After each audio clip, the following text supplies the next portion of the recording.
Pubs are at the sharp end of the recession. This is one of 4 owned by a group in London. It's been closed for 7 weeks. The beer has long gone off, but no one has lost their job. 68 staff are at home being paid by the taxpayer. We were looking down the barrel again of 10 days left of pay in accounts, and we said if all the money goes, we will pay it all to the staff and then the business will fold. The furlough saved the staff's jobs and it saved our business. A week ago, the Chancellor warned the job retention scheme will need to be phased out, but for now, it's been expanded.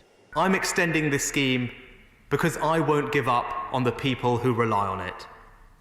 Our message today is simple. We stood behind Britain's workers and businesses as we came into this crisis, and we will stand behind them as we come through the other side.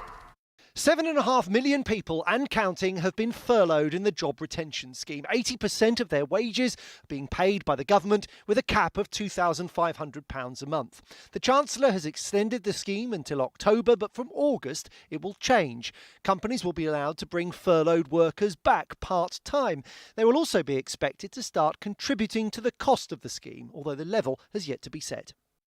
Business groups had warned the Treasury of mass redundancies if the job retention scheme wasn't extended. It has been, but the Chancellor now expects businesses to start sharing the cost. And the danger here is that some companies will lay off staff as soon as they're required to start paying for them again. As it stands, furloughed staff aren't allowed to work. Kieran Mansfield is using his time to volunteer, making meals for the homeless.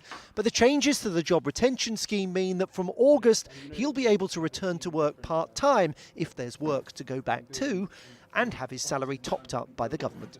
I'm keeping busy with this, and I think for a lot of people and a lot of my colleagues, it's we all want to keep busy. You know, nobody's looking to sort of get the furlough pay and sit at home and do nothing. The extra support the government is offering has been widely welcomed, but goodness, it comes at a price.